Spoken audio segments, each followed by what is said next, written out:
that for a second, but okay, so tonight all of us kids thing that has a flat are going to pay tribute to our mom. It is a way of kind of sharing how she's positively impacted our lives since bringing us into this world. So as the oldest, I will go first. When I was first given this prompt, it was kind of two specific things really came to mind for me. And it was, I didn't really have to think on it much because I knew right away. The first thing was having a mom who cares so much about making sure that, not just me, but this speaks for all 5 kids, of how prepared we are for any situation that we're going into, whether that's having like a lunch for school or having lunch money for school, moving off to college and just randomly buying us clothes. I mean, the other day I come downstairs before I'm going to the Notre Dame game, and I'm asking Mom and Meg, what can I wear with this jean jacket on my khakis? Because I don't have a jacket that goes well with my jeans. And Mom just pulls up Amazon and finds a jacket that goes with it and orders it, just right on the spot. And you don't really see that in a lot of people's moms. It makes me feel really special. I mean, when I first moved into my first college dorm room, I couldn't tell you how many things we went out and bought that I never thought I would ever need. Like my medicine was always fully stocked. She was always asking me if I needed anything.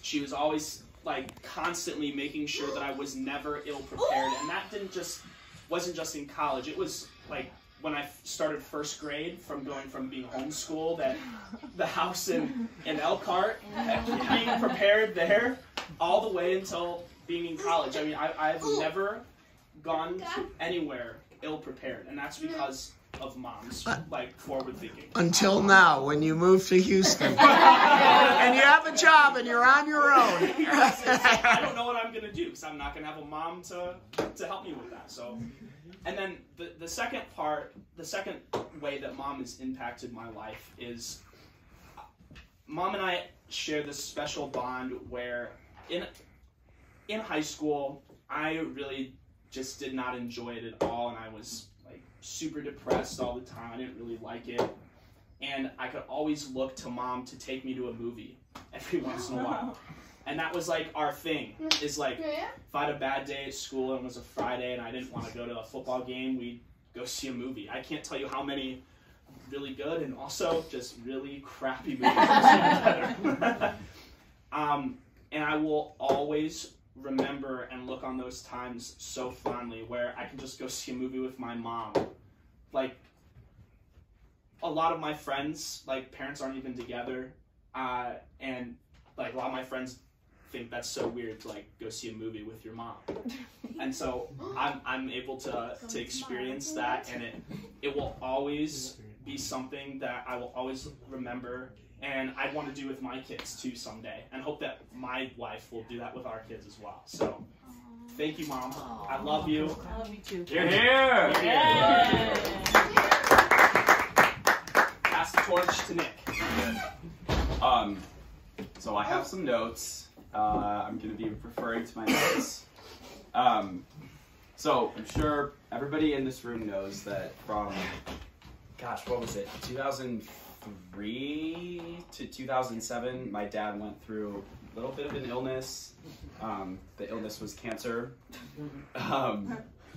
But, you know, during this period, Dad would be bedridden at the University of Chicago for months on end.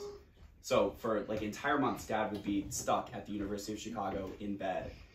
And obviously, you know, as a young child, you would probably guess that that would leave somebody who is, you know, still in their very formative years, growing up very traumatized or freaked out. But luckily, we didn't have to worry about that with our mom. Mom would wake up at 5 a.m. and get us ready for school, take us to school, drive all the way up to the University of Chicago, spend 9 to 10 hours with Dad at his bedside as he is like completely suffering through this cancer, and then be home in time to tuck us into bed. And that is an incredible feat. I think one of the things that I am most grateful for in my mom is that she was able to equally give attention to her spouse who was suffering, and she was able to support her spouse who was suffering, but also support her children who had no idea what any of this meant. And none of us need extensive therapy. None of us are completely traumatized. And I think that is all because of my mom, who was our absolute rock during that period of time. And that is something that I am so, so grateful for. So thank you for holding us together and being our rock during that time. You're the best. Hear, hear!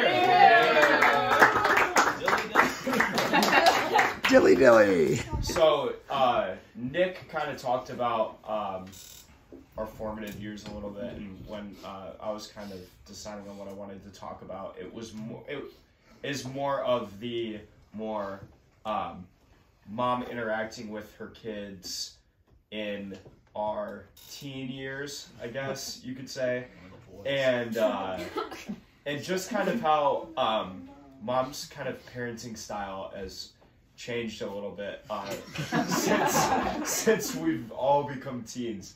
And I'm not saying, like, obviously this is in a very, very good way, but mom's adaptive nature that she has with us, and the little inside jokes that she has with us, and the TikTok she sends us every morning. Never, like, and I always appreciate him. I'm the first guy that, like, has, like, moved away. And so anytime I get a text, and it's every day, I always get a, love you, have a great day, love mom, or whatever. And she always sends, like, a Bitmoji with it or something like that. And, like, sometimes I'll see it and forget to respond, but the fact that she just remembers and recognizes her kids and never wants to leave them without knowing that she loves us is something that not a lot of moms do. And is it open? No. It is open, actually. Yeah, but there's nothing in it. anyway, Sorry. yeah, so I guess my big thing is kind of the little things that mom does for us that just go, like, they're under the table, but those are kind of the things that I cherish the most. So, like, mom always checks in on me, always sees how I'm doing. She'll just send little gift cards and stuff like that, and goes on Google Maps and is like, hey, Gift cards? Yeah, gift cards. Yeah, gift cards, and is like, hey, there's a Chick-fil-A in this hall at Purdue. Go and get Chick-fil-A. And it's just like she's pointed out things that I don't even know. And the fact that she goes out of her way to do stuff like that is completely special, and no other mom is better than her at doing something like that. And I just know how much she cares, and I couldn't be more thankful to have mom. And I couldn't imagine a better mom than you. So it was a little bit shorter. It wasn't as sentimental as Nick's, but just know that like it never goes unnoticed, and all of us kids see it, and we all love you so much for it. So Yeah! Dilly dilly. All right. So something very unique about Miss Margy Kloska is that while she is obviously an amazing mother to all of us kids, her motherly love does not just stop at us at all. She works at Marion High School, obviously, and every day she's hosting kids in there and giving them motherly advice. And my friends always talk about how they feel so loved by her and how she really is their second mom, and how everyone enjoys coming over to her house because she's always making sure that we all have food, asking if everyone wants to stay for dinner. And like, these are typical mom things, but she shows so much love to all these other people and will treat my friends and my siblings' friends as her own children. And I feel like that's really beautiful. Also, kind of like what Joe was saying, was she's very particular with the little things, and I feel like that means a lot. I'll mention something or some like food that I like, and then 2 days later it'll be in our kitchen, you know, because she'll just pay attention and she'll remember it. There's been so many instances where just like little things like that have happened. Or every year, even on holidays, like Valentine's Day or St. Patrick's Day or St. Nicholas Day, she never fails to make cute little goodie bags for me and all my siblings and everything, with like the most thoughtful things in them too, like specific to all of us kids and like what we like and everything. And while she is my mother, definitely corny, but she's also my best friend. I have the most fun with her, as I do with my best friends. Like, the laughs I've had with this woman are immaculate, and I love spending time with you. And I appreciate everything you do. So, I love you. Here, here, here! Dilly dilly! Wow, I have big shoes to fill. They've covered a lot of ground here. So, I'm just going to speak personally from what me and my mom's relationship is I'm obviously, being the youngest out of everyone, I have a lot to live up to with these people. And I notice I talk a lot and I have a lot of interests, and I know Mom is always there to just let me just express how much I love things, or like she is coming to see a Marvel movie with me tomorrow because she knows I love it, so she'll come and enjoy it with me. Or, you know, I'm an anxious person, and one thing that during volleyball season when we used to play, it would always be my goal to find Mom in the stands, because I would always get nervous because it's volleyball, it's high school sports, you get nervous. But we do this thing that if I messed up or something bad happened and she knew that I was just getting down on myself, I'd always know I can look in the stands, and we'd always go like this. And that just kind of meant that, like, it's okay, breathe, you're good, like, I still love you, you're fine.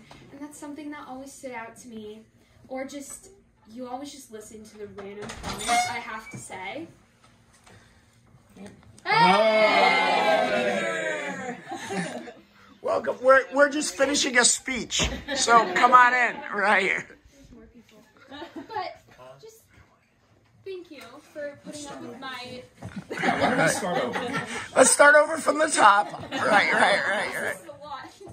But just thank you for putting up with my nervous tactics, listening to the random things, and during my driving, where yelling at me if I do something wrong, while also allowing herself to fall asleep, and it makes me feel better that I'm a good driver. So thank you for everything you do for me. I appreciate you. I love you. Here. Hey, dilly dilly!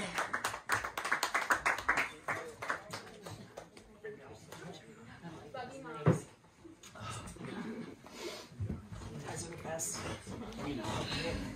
Thanks for making me cry. Love you, Goosey. Oh, love you too. Oh, by the way, thank you for the Chipotle. You know, those cost money. Yeah. Yeah, for sure. Hey, Margy, how do you feel?